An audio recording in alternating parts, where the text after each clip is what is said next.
As far as BMW M goes, this is it.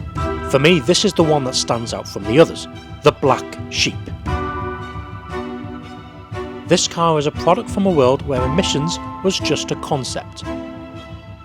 Let me welcome you to the BMW E92 M3.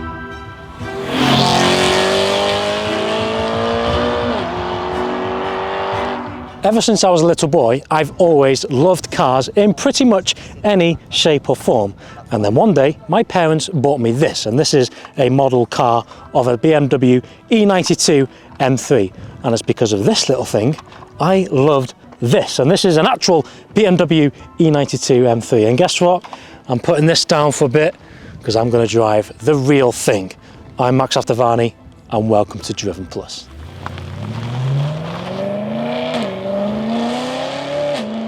So in front of me I have a very special V8 engine, as BMW call it the S65 B40 engine, one of the best engines to ever come from Munich. And when I say best, I mean the sound.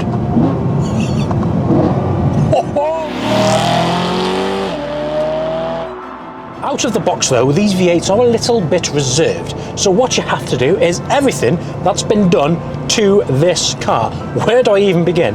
Let's begin at the very front, the air coming in to the engine, its intake system. This has an E-Venturi intake system. By adding this system, this means the car can suck more air in, which makes nicer noises. And then you add an exhaust system, not just any system, I'm talking M Performance Inconel rear section with the cats removed.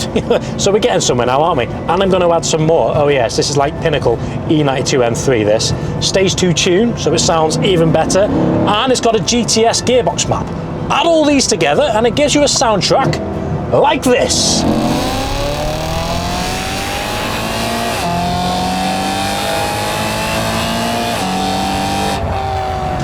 Although this car is famed for its brilliant V8 engine, and rightly so, take it out of the equation, take this engine out of this car, it's still a great car.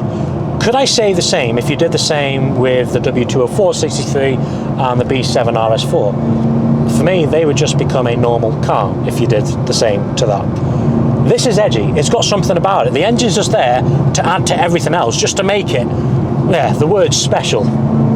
After driving the W204 C63, which is the main competitor to this car, in that I felt more relaxed. It was more kind of really nice experience, let that V8 push you along. In this, completely different experience. It's like someone's let a firework go up your bum, exploded, oh, and you get that tingle like every M car gives you. For me, this is much more of a driver-focused car. I've driven all three cars now. When I say all three, I mean the holy trinity of the working man, what you and I could potentially afford. And for me, that holy trinity is the W204 C63, the B7 RS4, and this, the E92 M3. So now I'm in a position to tell you which of those three I'd have. And for me, it's pretty simple. Oh, it's the E92 M3. Oh, yes!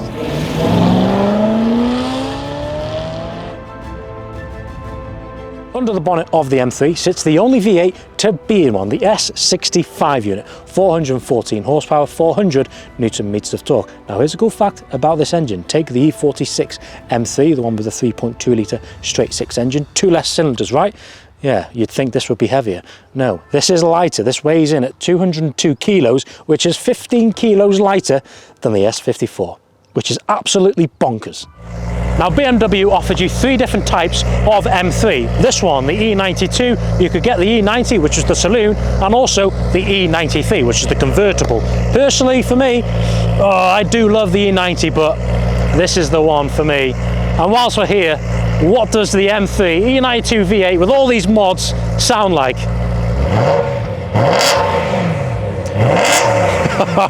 Carry on, carry on. I could be here all day. Come on, more. Yeah. Oh, yeah. Back on the road.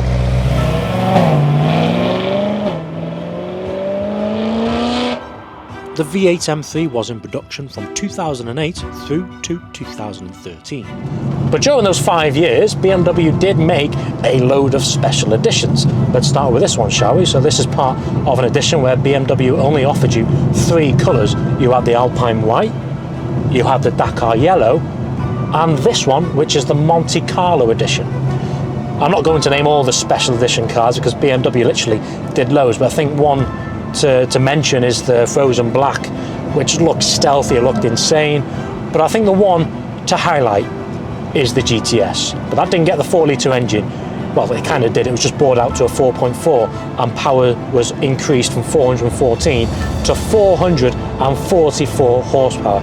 And if anyone was to give me a choice of any BMW, that one would be in my top 2. It would either be the M3 GTS or the BMW M5 CS. That would be close. I'm not going to tell you which one I'd go for because I'm not in that position. But yeah, it just goes to show how much I love the E92 generation. And to drive one, with those downshifts on a day like today, it's got me thinking. It really has.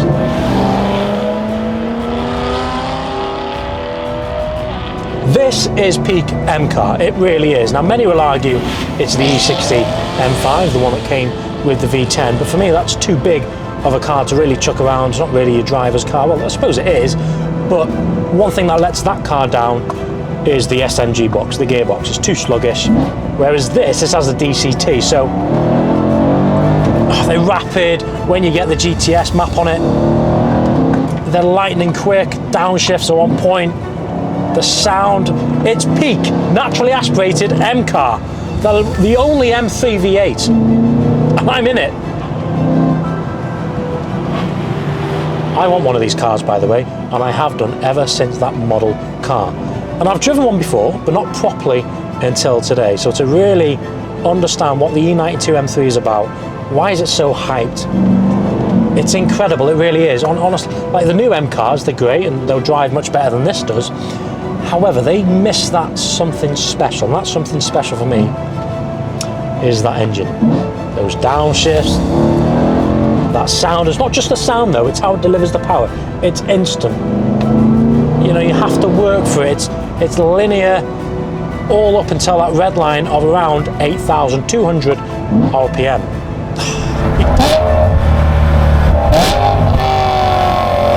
You don't get bored of that.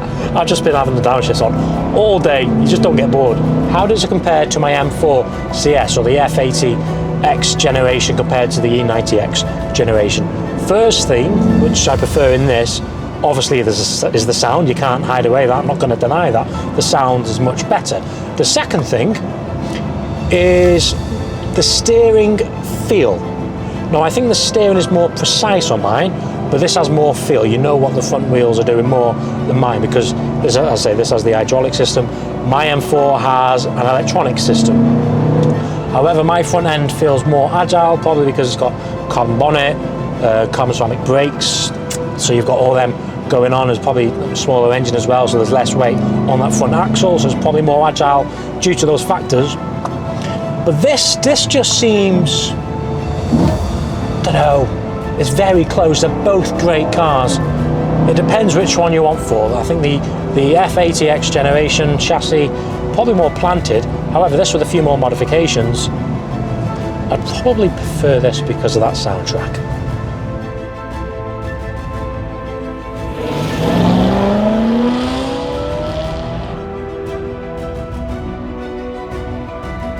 BMW didn't just create another M car, they created history. And my verdict on the E92 M3 is I've never driven a car with such emotion. I love I love my M4 CS and it gives you so much drive and feel. But one thing the M4 CS lacks is what this gains, that noise and that emotion. And I think I might have to buy one sooner rather than later until they all start going silly money. And if you're thinking of buying one, do it. I just love, it's a timeless design. It's never going to age, is it? It's aged like fine wine and it's going to continue to do so. It's so subtle, aggressive touches, even on the inside as well. The inside of this car, the analog dials, the way you feel, the steering wheel, the hydraulic system, everything about this car I think the word is awesome.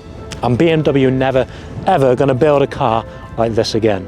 Thank you for watching. Thank you to Phil for lending me this car for the afternoon.